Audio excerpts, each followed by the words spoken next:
All right, welcome everyone. I appreciate you tuning in. This is the NASEF Scholastic Fellow Program Info Sesh. This is our second sesh for the day, but we are excited to share all of the incredible information regarding the program. And I'm joined by my incredible team who will be facilitating aspects of the program this year. So before we jump in, let's just do a round of intro from the team. So I'll go ahead and drop that slide. Jihan, you want to introduce yourself? Yeah, hey guys, I am Jihan, the Esports Education Specialist here at NASEF, somebody that will also be a part of the Fellows Program to pretty much be there, be that culture, bring that community. And so just wanted to say hey. Thanks, Jihan. James? I'm James Wood. I'm NASEF Scholastic Tournament Administrator. I run all aspects of competition for NASEF. And I was also part of the inaugural class of fellows back in 2019 and have been a part of the program in some way for the last 4 years. Yay, now officially on the team. Great to see you here, James. Jihan, appreciate it. And my name is Jarrell Batak. I am the Chief Operating Officer of NASEF and USCF, also the Director of the Scholastic Fellow Program. Before we jump into the Fellows Program info, for those of you that may be unfamiliar, I just wanted to do a quick overview on NASEF. So NASEF is a global nonprofit, and we like to say that we're not an esports organization, but rather we're an education organization that utilizes esports as a vehicle for learning. And so it's ultimately embracing esports and gaming as young people's interest and providing pathways and opportunities to explore potential careers and college and university tracks as well. I'm obviously joined here by two of my team members, but I'm also excited to share our diverse team. Like I've shared previously, I love this slide because it really represents the communities that we're trying to serve. So really, we come from all kinds and all minds, and many of us are gamers as well. So we're really excited to continue supporting. As much as you'll have support from the team members on this call, you'll also have support from the broader NASEF team as we get going with this program. In the next slide, these are just a sample of some of the partners. We have a plethora of partners that we work with all around the globe, but this is really ultimately how we accomplish our work because we are a global nonprofit. It's through sponsors, grants, etc. Just to give you a little bit of background, NASEF initially started in 2018 as a small pilot in Orange County, California, known as the Orange County High School Esports League, with only about 28 high schools and 38 teams, and now has grown to over 3,800 members and clubs around the world, with close to 30,000 students at any given time.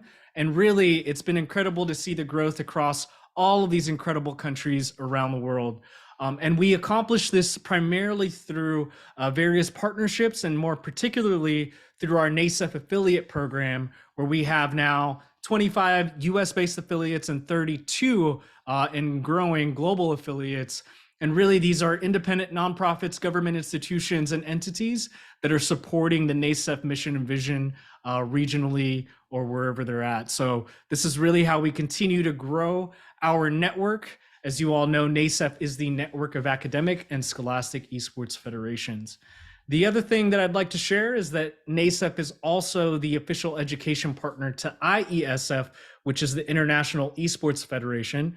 And we're really working with all of the member federations. There's now a total of 140 member federations where we're supporting the development of the integration of esports into their educational initiatives. To illustrate this very lightly and quickly, NASEF started in high school, but now has expanded to really focus on developing the entire pathway and pipeline from elementary to middle school to high school to collegiate and university, and ultimately towards workforce development. So many of you that are interested in participating in this program, really we celebrate all different types of program initiatives, and that's really what we're here to support. I'll stop right here because this is really the centerpiece for everything that we do. It's really the esports ecosystem.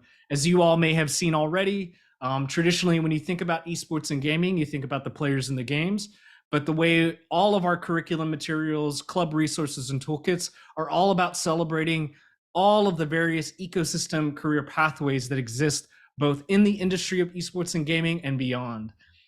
So today, really quickly, just wanted to cover what we'll be talking about, really just overviewing the history as well as the elements of the NASEF Scholastic Fellow Program, kind of what the community practice looks like, a very short sequence and timeline of events, as well as going a little bit into the benefits and responsibilities and milestones.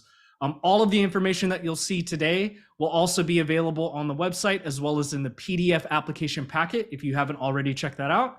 And then like we shared earlier, we'll have a quick Q&A session at the very end once we're done with the formal presentation. All right, so defining the Scholastic Fellow Program, the best way to describe it is it's really a global community of practice. More formally, a professional learning community, but ultimately this program is designed for you as an individual to be able to tap into the global network of NASEF and be able to have a scholastic mentor as well as an instructional coach to be able to support the development of your program initiative. We'll go into more details to what those look like, but ultimately you have an entire library of curricula, tools, and resources at your disposal, along with the global community to be able to support whatever goals and objectives that you may have for your particular program. As a fellow, your focus is going to be primarily on implementation and development. So a lot of your work will be on looking at how you can scale or develop your particular program, whether it's small or large. As a mentor, if you decide to move into the second year, you can decide to really focus on your leadership development by coaching and mentoring other Scholastic Fellows. And then lastly, the third year and beyond is if you decide to become a NASEF community leader, and this is ultimately the official trainer of trainers for NASEF. And so there's various opportunities there as well, whether it's through grants, contracts, other training opportunities, but this is really a professional development pathway that we've developed. I'm going to take a moment and pass it over to James, since he was part of the inaugural cohort, to also talk about his journey through this PD pathway. Yeah, thanks, Jarrell. So if you look on the screen right now, this is the first group of folks from 2019, and we all kind of jumped into this not really knowing at all what it was. There was 24 of us here, and if you have been in the esports space for a while, you'll notice some of these names have kind of emerged as leaders in the sphere of esports. Some of us run our own leagues, our own organizations. There are some of us who have written books, been published elsewhere. But really, we all jumped in 2019 just to see what it was and trying to better our practice. Afterwards, some of us graduated on to the next phase, which was the mentor program, where we took the next class of fellows and helped bring them along, helped grow them, and then some of that group then moved on to be community leaders. A few of us have now gone on, myself specifically, have gone on to be employed by NASEF. This is now my full-time job, which is kind of an incredible journey. But yeah, this first year, we had folks from all over the United States. Jarrell, if you want to pick that one up. Sure. So in the inaugural year, we started with a national cohort, but in the second year, we expanded to include 2 other countries. So we did expand internationally. It was the US, Mexico, 3 other countries, South Africa, and the UK. And so you can see all of the incredible faces here and the distribution. And again, part of what we expanded into the second year was really the diversity of various programs. Everything from elementary, middle school to high school, but also community-based organizations, statewide organizations, collegiate, university, different types of programs.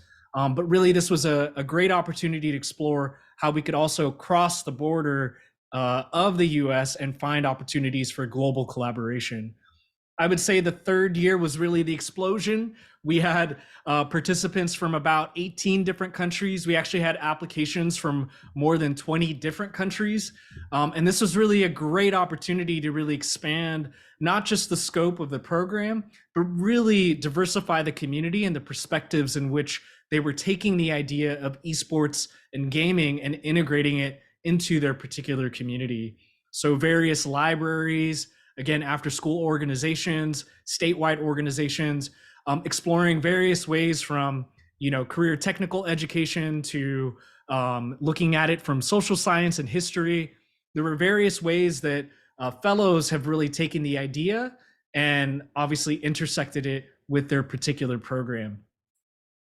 We also included the expansion of the mentors program. So you can see some of the mentors from that third year as well. And really, we started to see all of the incredible growth happening around the globe.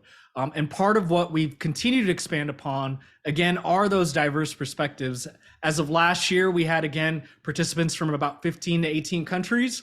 And really, again, so many different ways that they've taken the concept of esports and gaming and integrated it into their particular programs.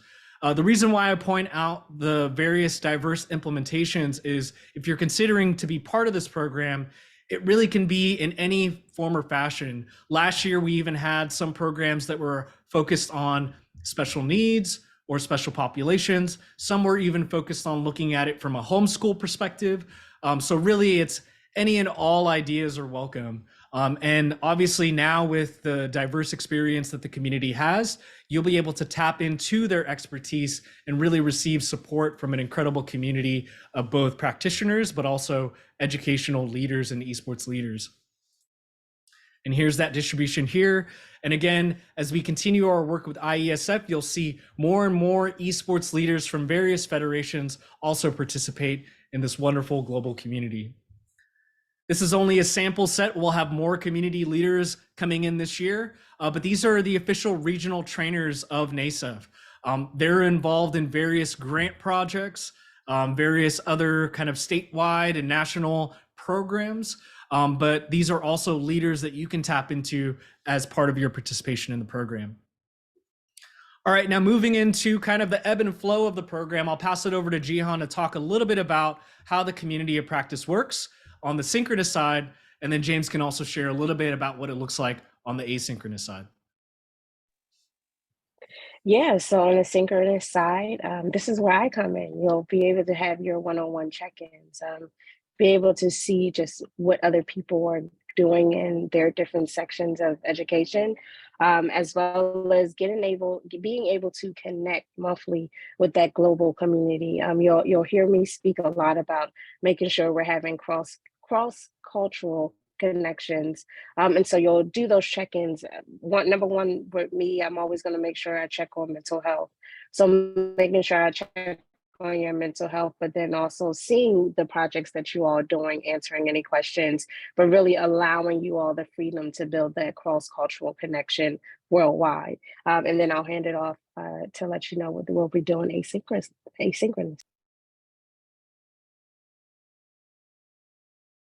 And then I'll jump in as well. The other thing that's really beneficial is the opportunity for asynchronous collaboration. The NASEF Fellows, as well as like a lot of the esports space, we have all gravitated towards and used Discord in our communities, in our groups, and amongst each other. And we really do have a really robust Discord community that we've been utilizing. Part of this includes monthly chats where we'll all plan to jump in and be available that day. We have folks with all different levels of familiarity, and really that Discord space has now turned into multiple years of information. Like there is a repository of information, resources, helpful hints, like people who have asked questions, and some folks have just dropped their resources down there. Like there is a lot there, and it's all there and accessible to our fellows. Thank you. And you can see that this is really a rhythm and a cadence that will occur over the course of the 9 months. So this is just a tentative schedule. You'll see kind of the application period, which I'll go into in a second here. But really, you can see that every month there'll be at least 1 or 2 monthly PLC meetings, and these will be catered to specific time zones to accommodate for our friends both in EMEA as well as APAC. But then you'll see kind of each milestone occur every quarter. And obviously month to month, you'll have your bi-weekly check-ins that you'll have available, as well as the overarching Discord to be able to communicate both with NASEF as well as your fellow peers and mentors. Now, as far as the selection process goes, you may have seen kind of the PDF packet already going through this, but ultimately there is an online application that you'll need to fill out. As part of that online application, you'll need to make sure that you attach a letter of support from your administrative leadership. Now, some of you may be coming from different organizations, whether that's after school or maybe statewide nonprofits, et cetera. So really that letter of support should be coming from someone either that's part of your leadership in your organization to be able to accommodate that letter. That letter is really to show that you have support from your community as you participate through this extensive 9-month process. There will be an introduction video that you'll need to attach to that online application. And this is really our way to get to know you. In the past, we've done interviews, but that can get really crazy pretty quick. For example, one year we had over 100 applications, so that's almost impossible to accomplish in a month. So really, we're going to lean heavy on the introduction video to get to know you. So I definitely encourage you to get creative with that video. The applications will be due at the end of this month. And then ultimately, if you're selected, we'll have a kickoff meeting in September, and then the 8 to 9 month program will occur from October to June. All applications, those that will be selected, whether you're selected or not, will be notified by August 31st is the goal. So you'll hear from us whether or not you'll be accepted in the program. Now, there's a lot of words on the screen here, but ultimately these are the benefits and responsibilities. Again, all of this information is available in the PDF application packet. But ultimately on the benefits side, it's really, again, just like Jihan and James said, having access to a global network and community to be able to support the development of your particular program. Obviously, you'll have more one-on-one support from the NASEF staff, as well as a plethora of resources like curricula, like club toolkits and resources to be able to support anything that it is that you want to accomplish. Now, you'll also have support from NASEF in amplifying the work that you're doing and really helping showcase the incredible outcomes of your particular program. On the responsibility side, obviously we do ask that you activate a NASEF club if you haven't already, that you're participating in the community in our monthly meetings, as well as the biweekly check-ins. You know, we do ask that you continue to showcase your work wherever and whenever you can.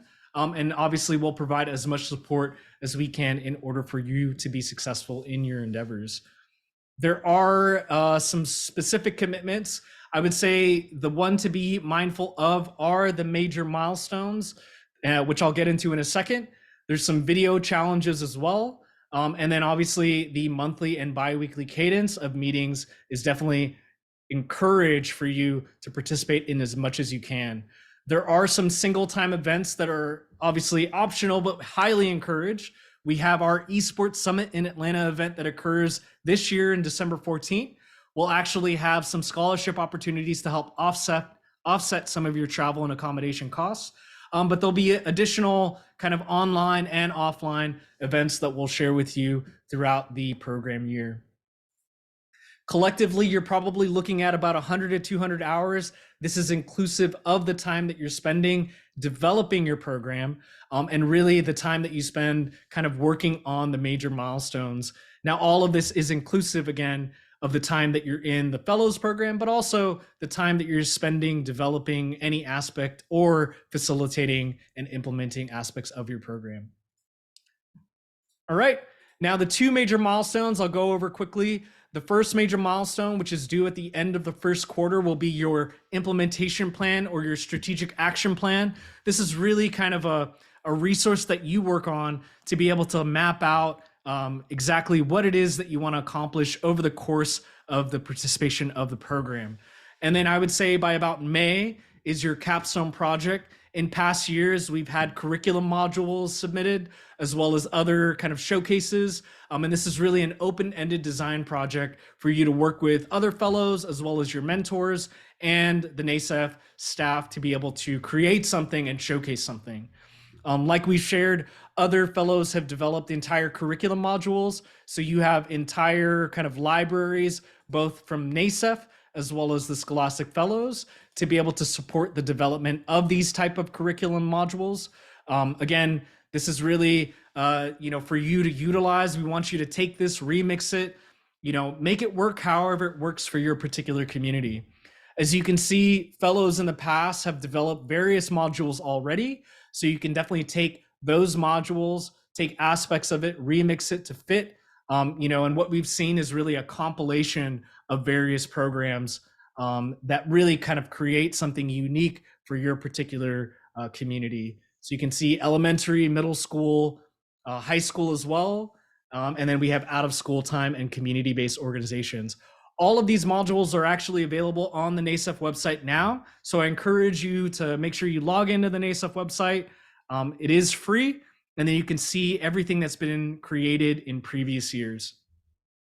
Now, as some examples of capstone projects, and I'll ask maybe James, since we have a little bit of time, James and Jihan, to share some things that they've seen within the community. But these are just some examples of previous capstone projects where two fellows, they collaborated to create an intercontinental Rocket League match between their students both in the US and the UK. This was all student-led, student shoutcasted, student-driven, which was really exciting.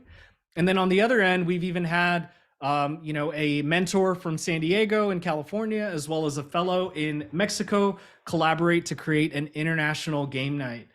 So these are just some examples.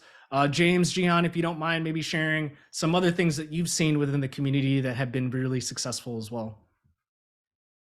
I'll let Jihan go first because I will talk your ear off about these projects. So Jihan, what have you seen that you really like to see out of here? And then I'll take over for a minute.